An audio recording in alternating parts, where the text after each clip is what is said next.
Oh my gosh. Get real. No. Y'all, just stop. This is a sham. It's finally here. Drum roll. Welcome to DBL. We have a very special show for you today. We are looking back at some of the moments that got us fired up, like when Gwyneth Paltrow dished on sex with her exes and said that Ben Affleck was technically excellent, but she had more chemistry with Brad Pitt.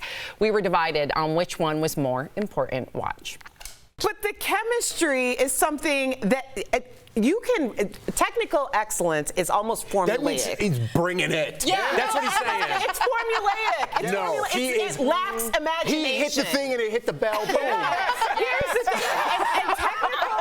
Al and Jeff on this. I know. I'm not going for to have technical. this walk through the park like we're just walking around an old pond. It's not a walk through the park. Erica. It's okay. You say somebody's technically excellent, it means that they paid attention in health class. They're draftsmen. Okay? They're they draftsmen. Understand that there's a piece and there's another piece. Technically excellent. No, why, I'm saying that the chemistry is so much more rare. She lit up when she talked about the chemistry. She did. She went on a down when she said the technical excellence. No, she did not go on a down. Yes, she did. She cleaned it up, and what she wanted to say was, ding.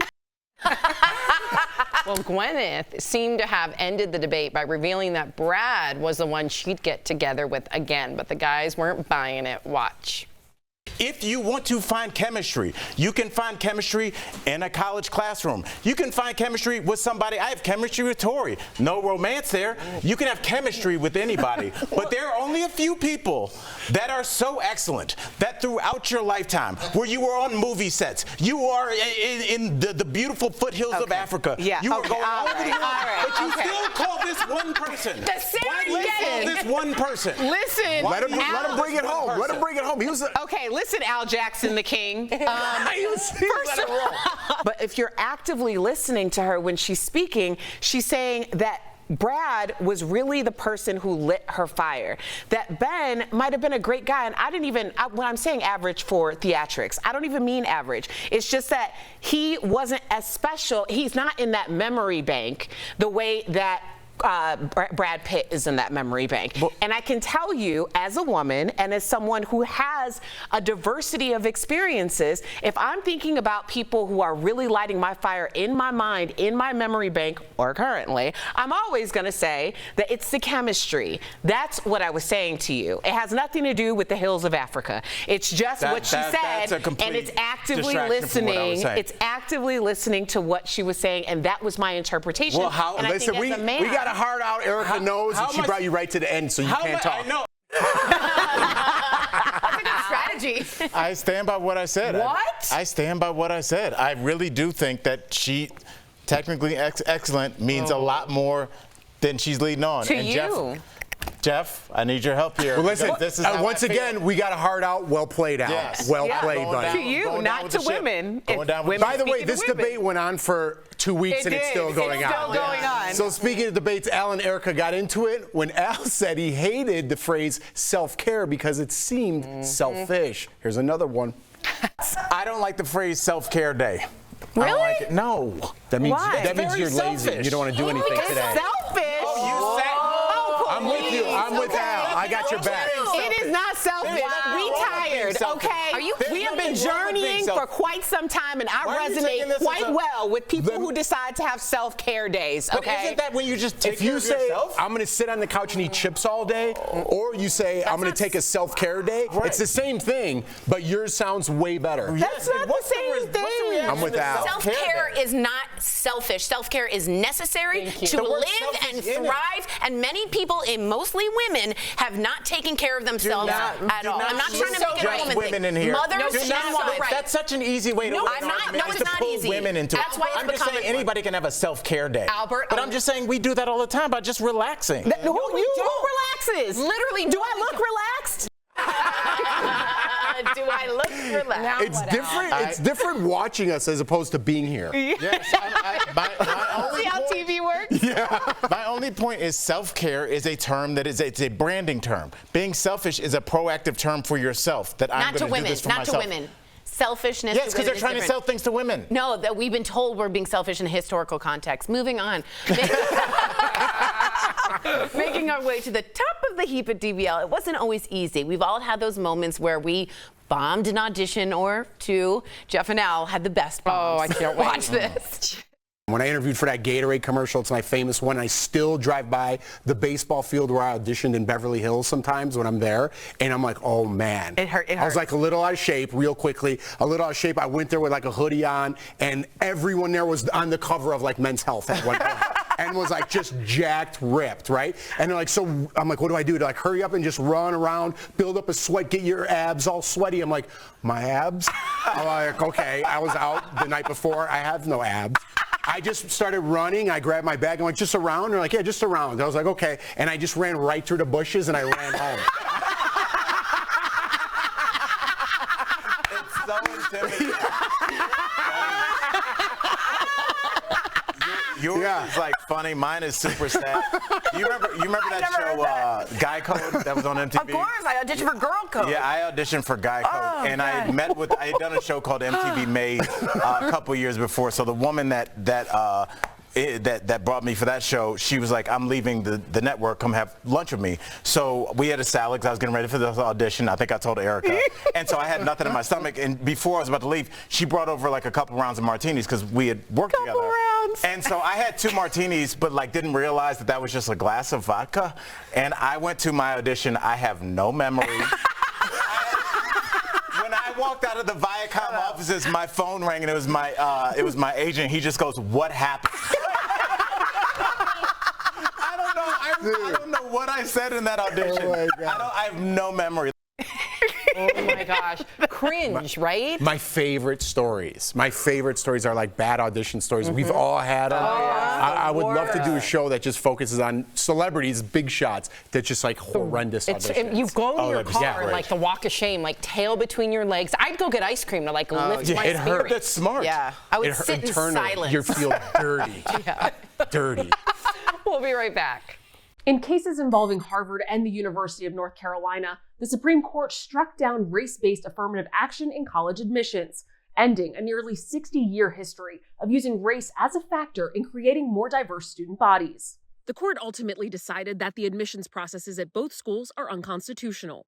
In the court's majority opinion, Chief Justice John Roberts said that for too long, university admissions boards have relied too heavily on a person's race over their skills and the challenges they've overcome in determining who to admit. So let's verify. Are colleges now required to ignore all references to race in the admissions process? Our sources are Students for Fair Admissions, Inc. versus President and Fellows of Harvard College, Students for Fair Admissions, Inc. versus University of North Carolina, and Ben Barton, a distinguished professor of law at the University of Tennessee College of Law. The court's decision prohibits colleges and universities from using race as a determining factor in their admissions process. But in the court's ruling, Chief Justice John Roberts also says nothing in this opinion should be construed as prohibiting universities from considering an applicant's discussion of how race affected his or her life, be it through discrimination, inspiration, or otherwise. Which is confusing. Can race be discussed or not? So we called up constitutional law expert Ben Barton. He says Roberts' opinion means that schools aren't completely banned from considering race, but it puts the burden on the applicants. If a student wants to write an essay about how they've suffered from racial discrimination and how they've grown from that, they're allowed to do that, and the university is allowed to read that, and the university is allowed to say, well, that seems like a good reason to let this person into the university. So we can verify, no. The Supreme Court ruling does not require colleges to ignore all references to race in college admissions. It still allows colleges to consider race if it is brought up by an applicant as part of a personal experience, like a personal essay. With your Verify, I'm Ariande Till. I mean, I go in your house and you have a lot of hip-hop memorabilia. Yes. It's not original, but if you were... Wow. Do you want to move on? The chicken has come to bite the pig in the butt. I need a bumper sticker made out of that. We need to see our Jeff doing some exercises. Real fast, watch this. Can you do this? Oh my God!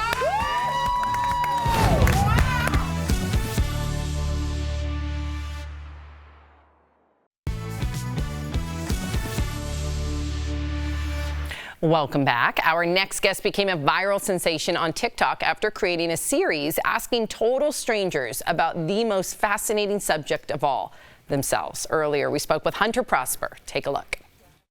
What was the name of your first love, and why did you fall in love with him? Oh, goodness. My first love's name was Vera. I fell in love with her, I think, because of her eyes. Hunter Prosper is a nurse in the Pittsburgh area who talks to strangers. My TikTok channel is about highlighting the fact that every stranger has a story. What's one goal you're trying to achieve? My goal for today is walking the same distance I was able to walk before I went in for surgery.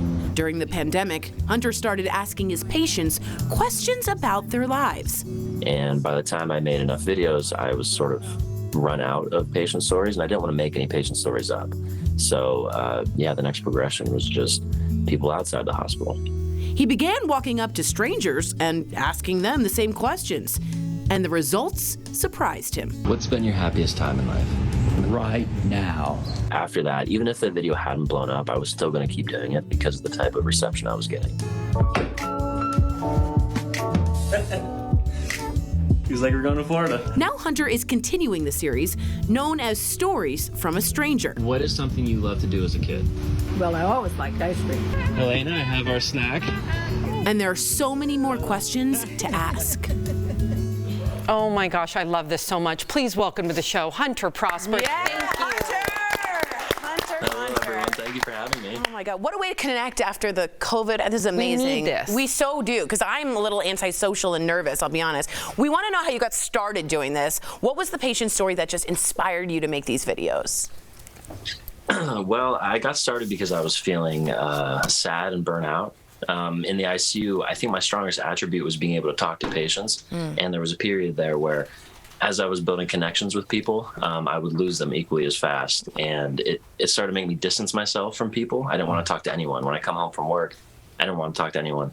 When I went to work, I didn't want to talk to anyone. So I think it was sort of necessity for me to start making these videos because it opened my empathy back up. Yeah, survival. So I wouldn't say it was any patient in particular. It was just sort of, I had to do something, and I guess this form of therapy is how it manifested itself.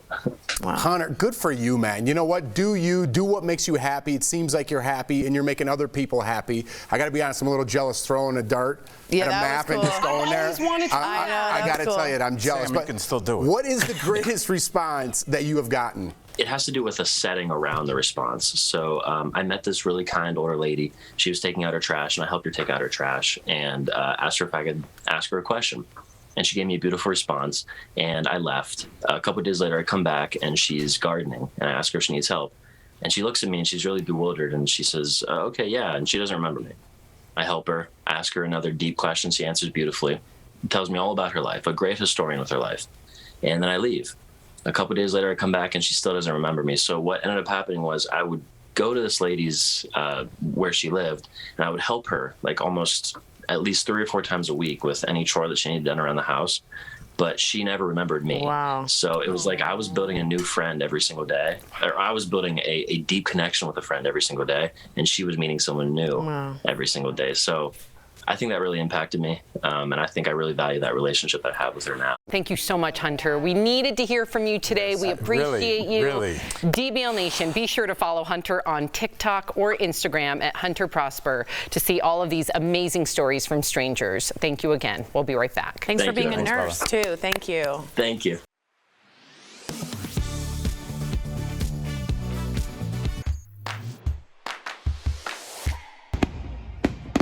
The 4th of July celebrates America's Independence Day.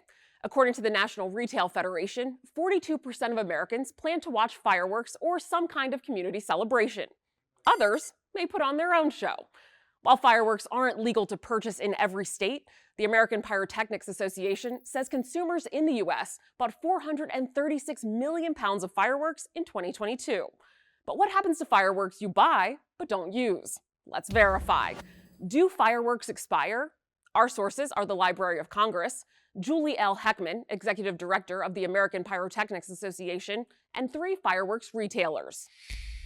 According to the Library of Congress, black powder is what makes fireworks, and our sources say black powder doesn't expire. But when it's exposed to water, it does become ineffective. Julie L. Heckman with the American Pyrotechnics Association says fireworks packaging can degrade over time, which can expose the black powder inside to water. To keep your fireworks safe and sparkling bright for as long as possible, Heckman says they need to be stored properly in a cool, dry place, like a plastic container or a plastic garbage bag. Retailers Uncle Sam's Fireworks and Dynamite Fireworks agree. Dynamite Fireworks says they will last for years when stored properly. So we can verify that fireworks don't expire, but they do lose their spark when exposed to moisture. If you want to toss out some old fireworks, our sources say the safest choice is to let the fireworks sit in a bucket of water for a day so they don't accidentally ignite in the trash. With your Verify, I'm Ariante Till. Are you skeptical of headlines and what you see on social media? We are too. The Verify newsletter answers your questions, clarifies what's true and false, and even includes a daily fun fact. Go to verifythis.com/email.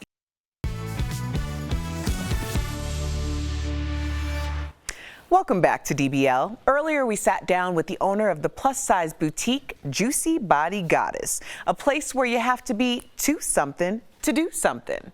Not only does Summer Lucille cater to plus-size women, she lets them know that they're worthy of looking good and being loved. Here's a look back at her amazing story.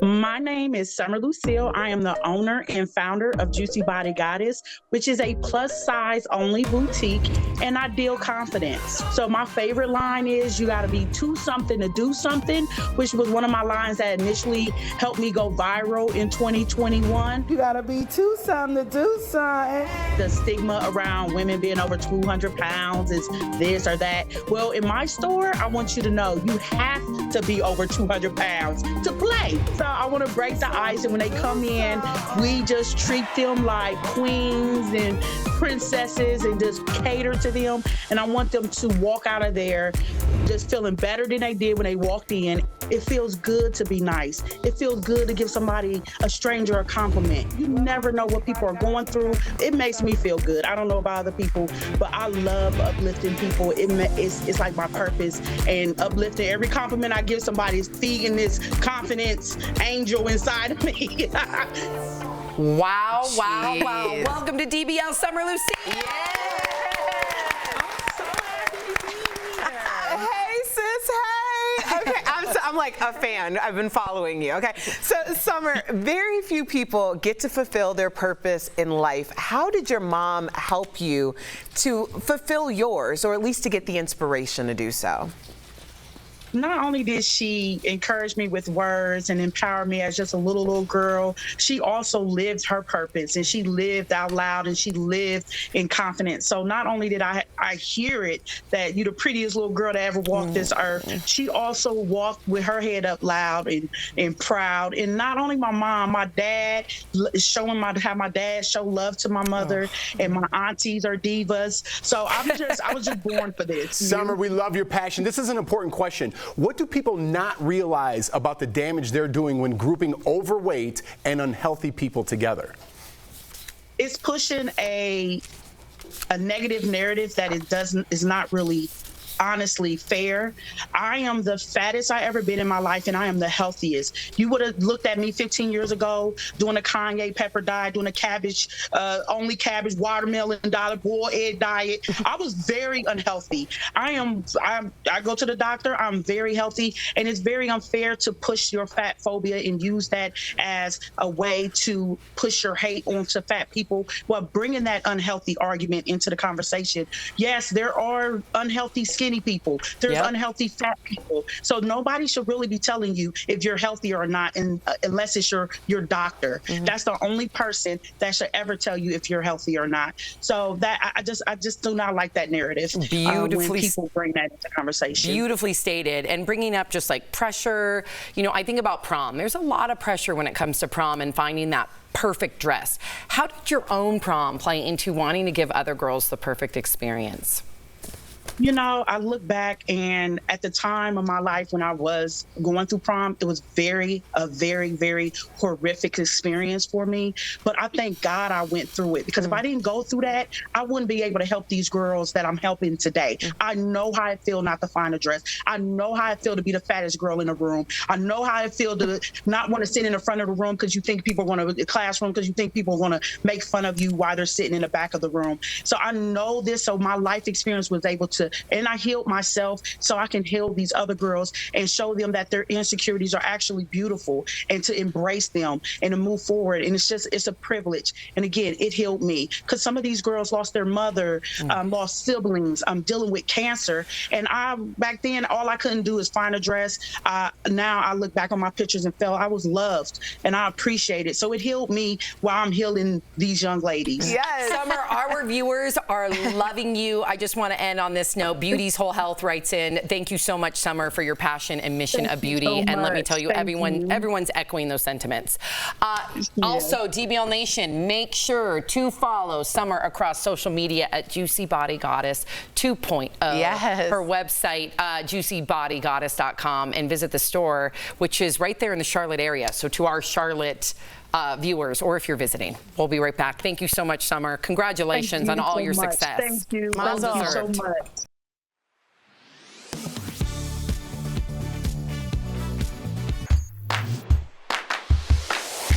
Summer is the perfect season to grill or have a cookout, but could your meal also include a side of salmonella or other bacteria? We verify 5 ways to have a healthy picnic using these sources. Let's start with the prep work. Before making the food, start with a clean slate. Our sources say the first line of defense is to wash your hands and surfaces. Next, make sure to separate cutting boards, plates, and utensils for raw meats to avoid cross-contamination. Third, make sure to cook meats to a safe temperature. This is between 145 and 165 degrees, depending on what you're eating. Now that the food is properly cooked, it's time to dig in, but watch the clock. Bacteria multiplies quickly when food is left at room temperature, so either use warmers, put it in the fridge, or eat it fast. Finally, we all love chips and dip, but don't be a double dipper. You could spread germs and bacteria, which could make someone sick. With your Verify, I'm Brandon Lewis. Julia says we need to see our Jeff doing some exercises. I'll put some yoga for you. Yeah. Real fast, watch this. Can you do this? Oh my God.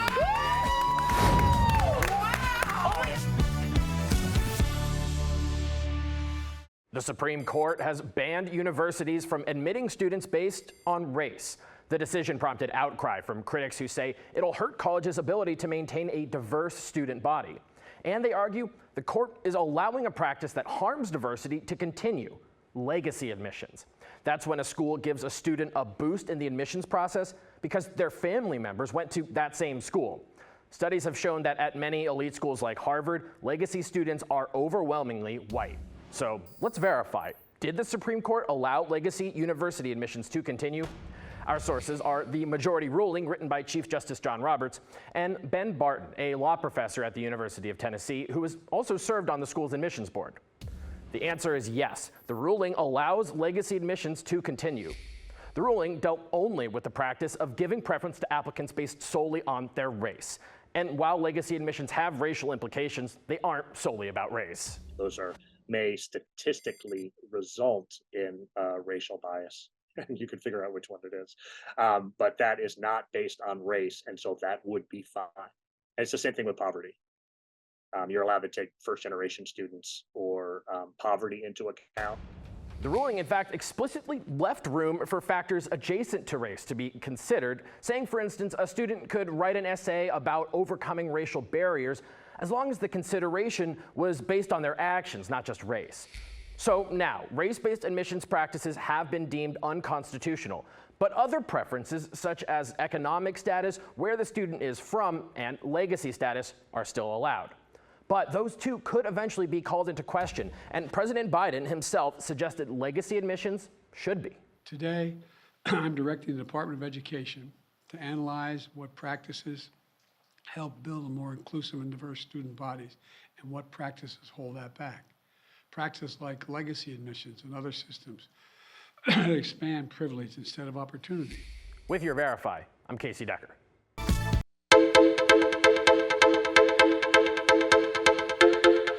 So what do you have for us today, Tori? Hey, Jeff. Hey, my DBL peeps. We are so excited to show you all of these deals today, and believe me, we got some good ones. So first up, let's head this way, yeah? We have the 2-pack Pop Sonic Smoothie hair removers. This deal will include 2 hair removers, and they're available in 3 colors. We got this white, we got lavender, which I love, and this blush. So this is a grooming tool. It's gonna help you take care of any unwanted hair so you can look and feel your best. You can say goodbye to waxing and shaving because this device is designed to easily remove that peach fuzz, you know, you get on the side of your face without pulling or tugging. Normally, this is $42. We have 2 for $8. That might be the savings for the summer, huh, Tori? 81% savings? 81% savings. And you know what I love too? They're so small and compact, you throw them in your purse. This is travel size as well. It's perfect for when you really, really want to just clean up the face. I love it, Tori. What else we got? All right, next up, you need a massage. It's been long days in the garden. We've got the Homedics Foot and Calf Massager with heat. This deal will include 1 massager, and it has 3 intensity levels and 6 massage choices.